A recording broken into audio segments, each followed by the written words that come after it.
Well, good morning. Welcome to another episode of Papa's Workshop. These are for Adam, Brady, Luke, and Brenna. But before we get started, I'm going to check in with my assistant. Well, there she is, holding down the bench.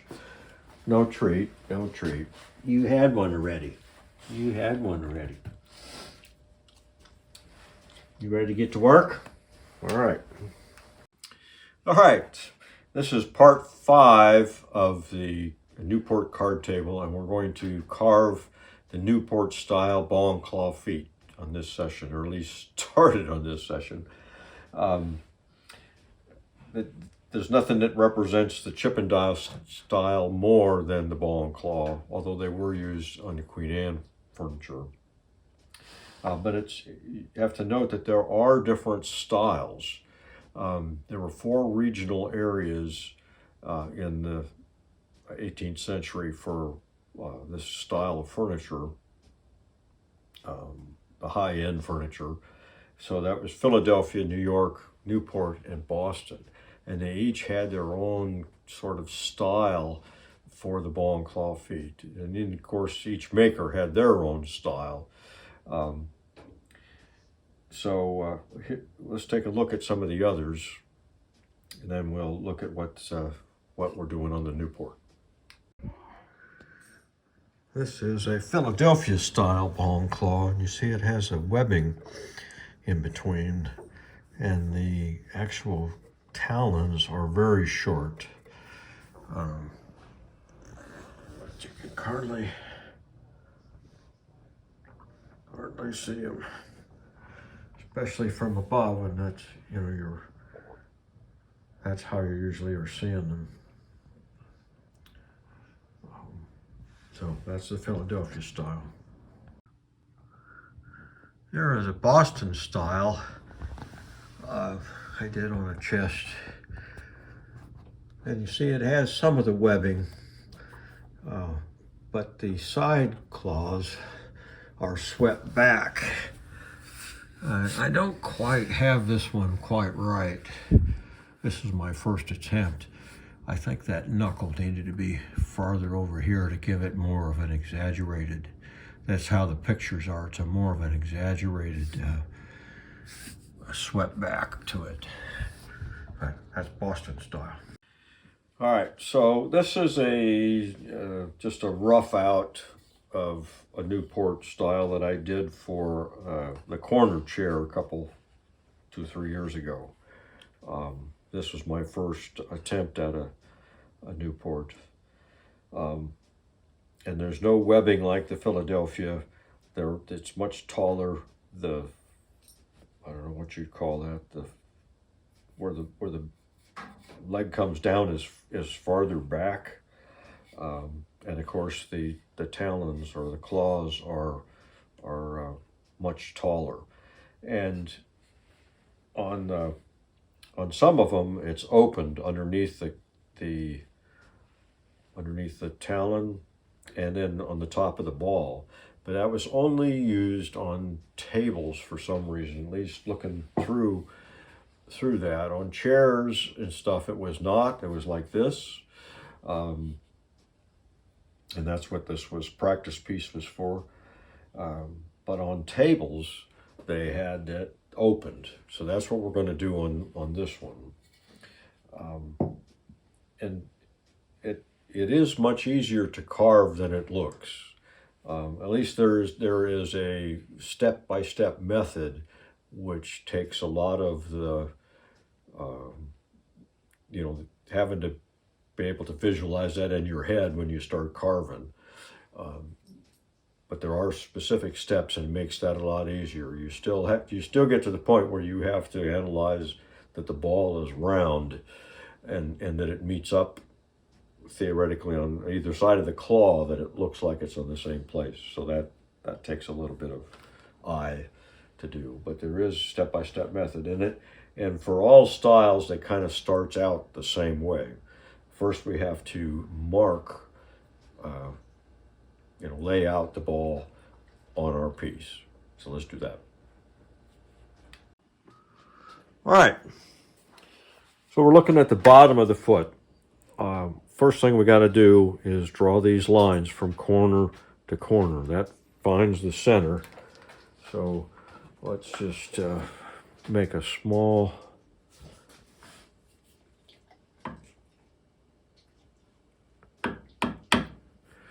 indent there, so we get repeatability on our compass. So the next thing is we need to decide, I mean, there's several figures you have to know before you start. The size of the ball, and that's usually the size of your blank. In this case, mine's 2 7/8. You start out with 3/4 or 12/4 stock, which is 3 inches rough, maybe a little over. So by the time you mill it down, that's going to be 2 7/8, or sometimes 2 3/4. So that's the size of the ball. Then you need to know the height where this line is. That's where the ball is at its maximum width, or at that 2 7/8 in our case. So you need to know that distance up from the floor, which in our case is going to be 1 1/4 inches. And you need to know the thickness of the claws.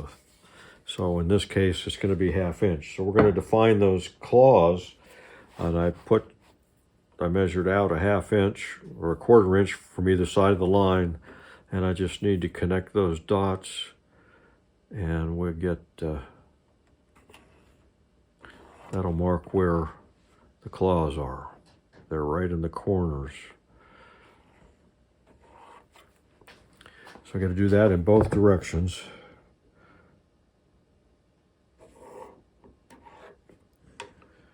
It doesn't have to be super accurate. Just right. So now we're ready to draw the circle of our ball. So if I did this right, I'm pretty close, right?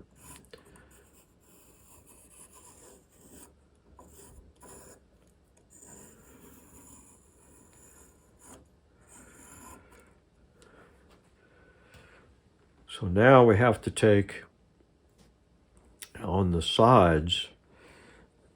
Well, first we need to take right here where our straight line intersects the circle, and we need to draw a line out square with the sides. And we need to do that on all the sides.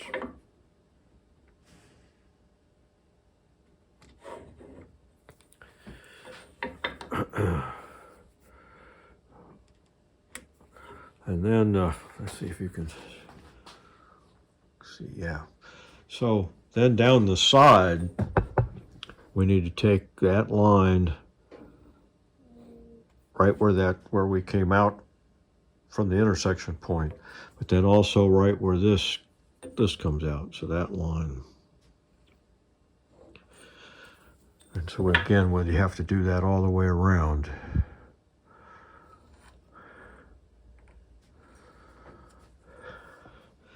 And right now, this is the front of the leg. These two are the front, and these two are the back. And so I'll mark all those off camera. But if you look down this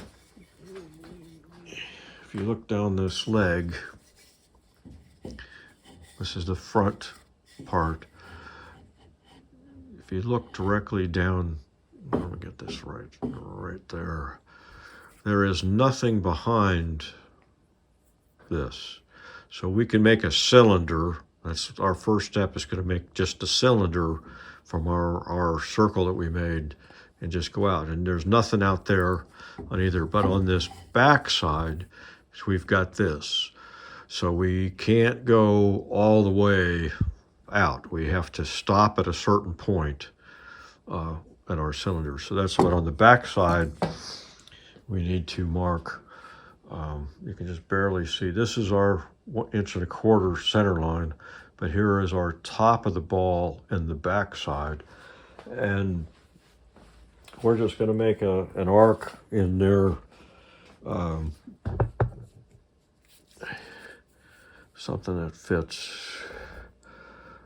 It's actually it's going to be kind of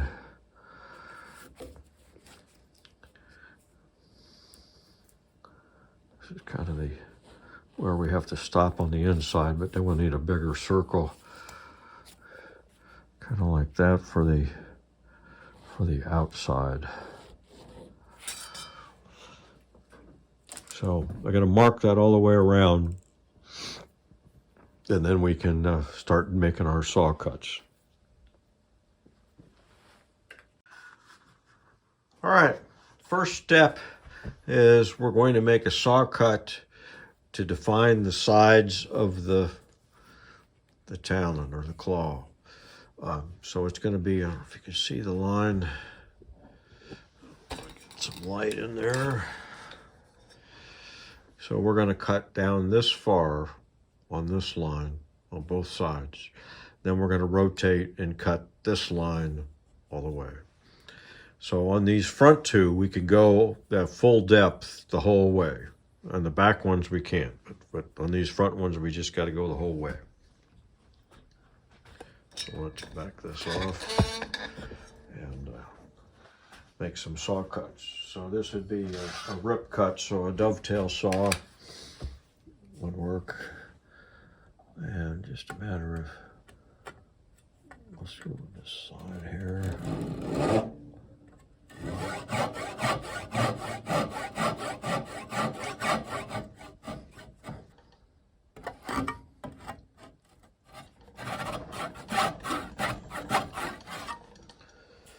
You don't have to worry so much about not going too far here on the edge, but right at this line, that's the one place that's gonna, you don't want that to go any deeper. That'll be in the ball.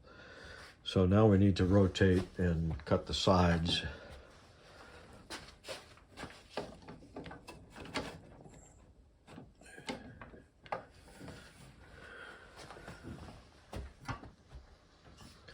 So now we're going to take this one here and just go straight down again.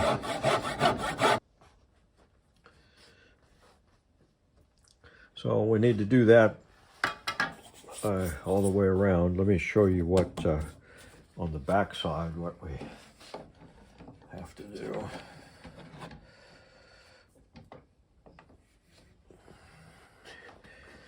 Okay, on the back side we're going to make the same cuts, but we don't go beyond this line. So it's kind of like doing the pins on a blind dovetails. We're just going to go from that mark down there to this mark at an angle. So and we'll need to do both coming in with the toes and then straight on the ball. So it's just a matter of, I need to raise that up a little bit.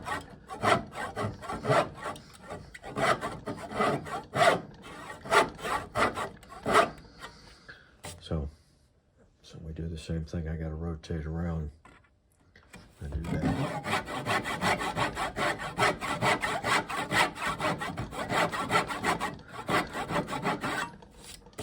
So once we do that, I'm going to do that on both. I'm going to do each step on both legs so that they end up being as much the same as possible. But one thing I forgot to do when we were marking is now we need to know where that center line is, because our next step we're gonna chop that out, and then we're just gonna make a cylinder from our profile on the bottom. So we need to put the center line in there. So we'll have to transfer from this point up and then draw on each of the four sides so we know where the center of the cylinder is going to be. But let me go ahead and finish doing the saw cuts, and then we'll pick it back up. All right, so we're ready for the next step. I went ahead and marked the center line on all four sides on both of them, and you can see I also drew the circle that's going to be the diameter of the ball at the floor. So that'll be the step after this one. So right now we're going to take just a flat chisel and carve down to this line. We're going to make that a cylinder all the way out, that curve, and we're going to do that on all four facets. And of course, the two front ones that go all the way, the two side ones, we have to stop at our circle. And we just are, all we're after right now is just to make it right on that line, to make it a cylinder all the way up. See, so you don't have to have any artistic flavor to do that much. So we're just going to work our way up there.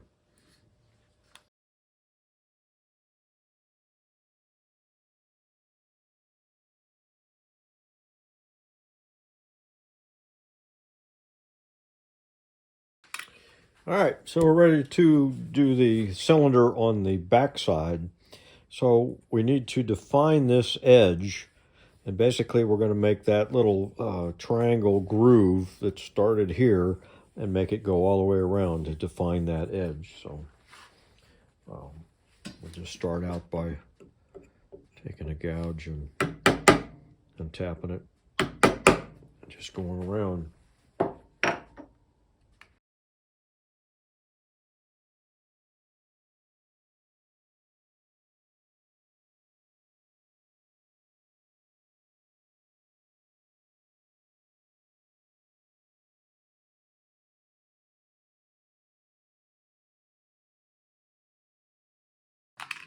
All right, with that defined, I just didn't mean to take that chunk off, but it'll probably be all gone when I curve it. But I saved the chunk anyway.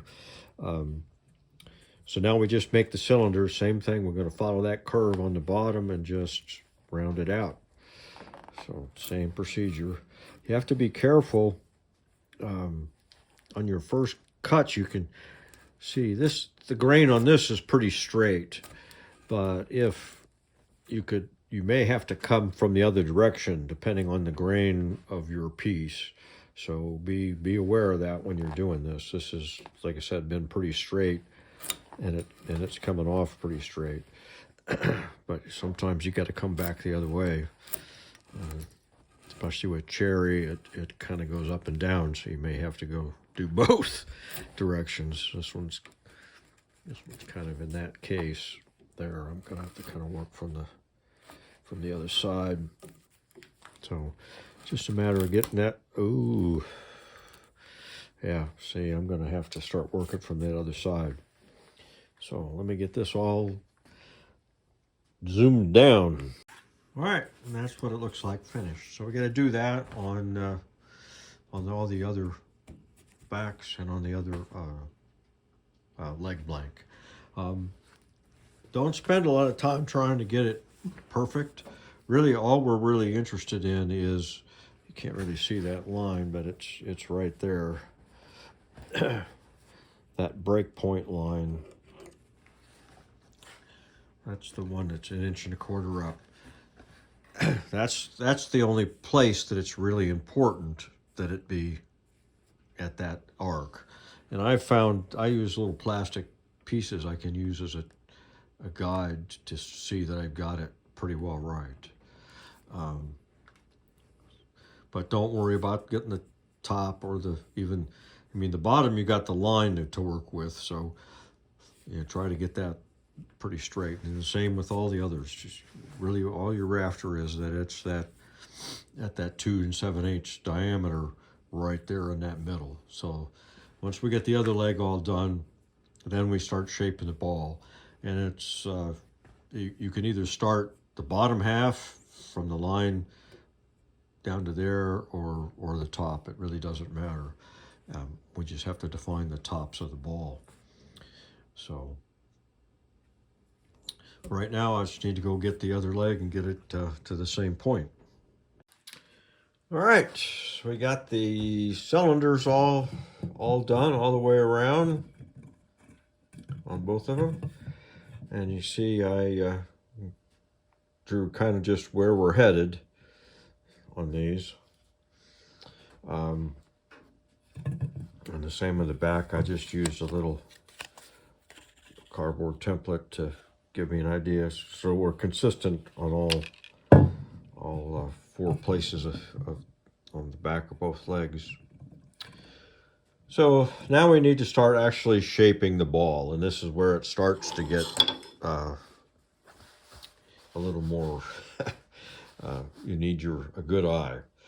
You could start on the bottom, you could start on the top. I'm gonna start whittling away at the top, And so I figured where the top of the ball is this far back. So I'm going to go straight in to there.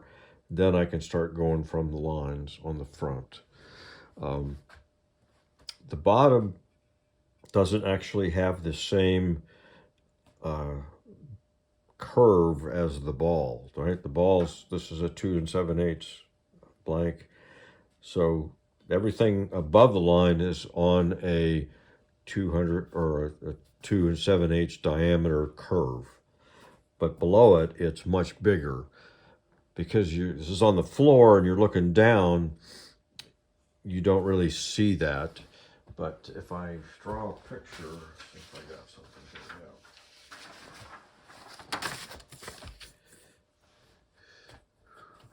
So let's look at this. There,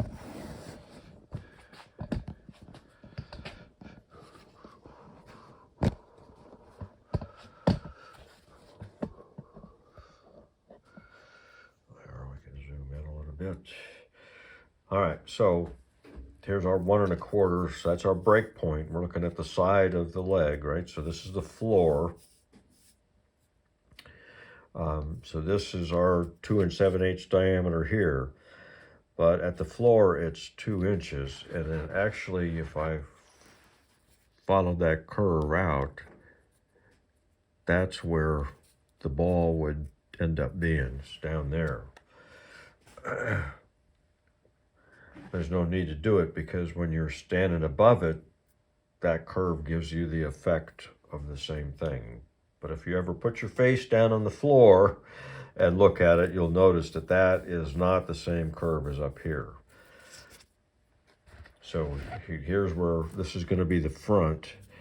So I figured out at 2 3/8, I'm going to be about 7/16 back, and at 2 1/8 for the back side, about 5/16. And those are going to be my starting places. So I'm going to go there. Eventually, since we want this to go all the way through, these two are going to have to meet underneath the leg. But right now, I'm just going to work it like it's this one. And I'm just going to work to this point up in here, and then this point on the back. And then once we get that kind of roughed out, then we'll start working on the bottom curve. Does that make sense? Well, it will. All right, so I just went straight down to that line. So this is 7/16. That's what I want on these front ones. So now I can start rounding it from our breakpoint line. I went around and drew that all the way around earlier. So we're going to take from that and go down to this point, and I'm going to use my little guide templates that I used here. I should be the same curve there. So we got to be kind of conservative taking it off, because if you take off too much, it gets too flat. You can't really put it back. So just take it easy and just gradually go down until your template, that curve fits. That's kind of the secret.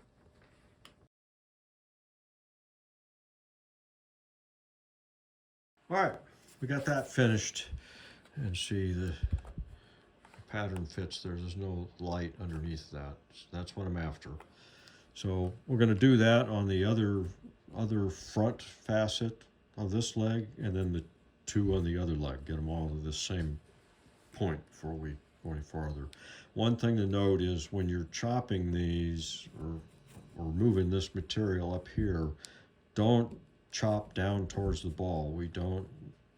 The ball's going to go farther than what it is right there. Even along here, it's going to be slightly undercut, so you don't need any marks that you won't be able to get out. So take it easy. If you go and then chop it anyways, go too far on the curvature, but not down toward the ball. So I got some marks there that hopefully I can get out. I don't know if you can see that. Yeah, see, I got one little mark there that I need to get that out of there, but the ball's going to go much farther. Well, we need to be as consistent as possible on these, because we want the ball to look like a single ball and not a half of a big ball and half of a much smaller ball, right? So we need to be really consistent, and eventually, since there's going to be a slight gap up in the top, the balls are going to have to be the same height. So take it slow and easy. All right, so we're ready to start on the back sides. So this is kind of the same procedure. We need to be down right here about 1/4 inch, 5/16 down, and this is our line, our 2 1/8 inch line. But we kind of have to do that to get the V cut and this at the same time. And you don't want to chop, because we don't want that line to be on, because the ball's going to end up going farther. We don't want that chop mark to be in the ball. So you kind of have to just work the flat chisel and a curved gouge on the other side, and keep getting it worked down until you're at the spot you want to be, like this. Just kind of keep working it. So that might need to be sharpened.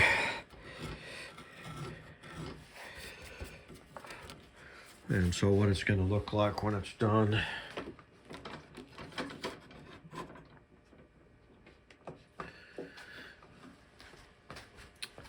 And so my gauge on this one is just going to go down, just put it on my 2 1/8 line, and I should be good.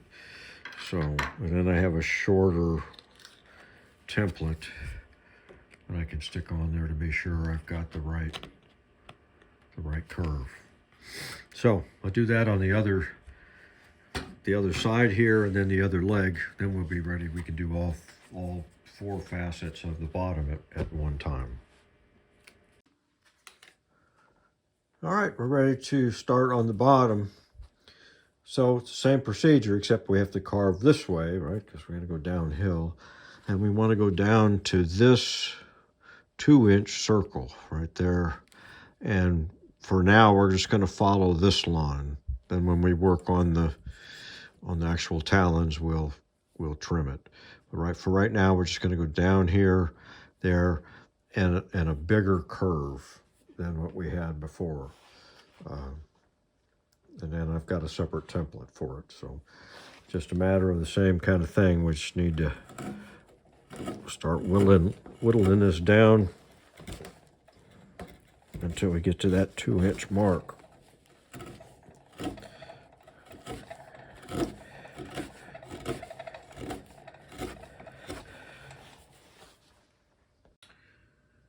All right, took a couple days off here, but I do have all the bottom curves finished on all 4 sides. And at this point, what's important is that this looks like a ball. I mean, that these points look like it's all one ball all the way around. So if you got that much, then you're on the right track. And we still have more carving to do, so it's still got bumps on it. We don't spend a lot of time trying to get it perfectly smooth at this point. So we got the talons we got to carve, and it's going to be open, so we're going to have the two sides of the ball have to meet under the talons, and then it has to go way up here, so we still have a lot more to go on that. And I see that I've already got about 30 minutes of video, so we'll break this into 2 pieces. This will be the end of this one, and then next time we'll start.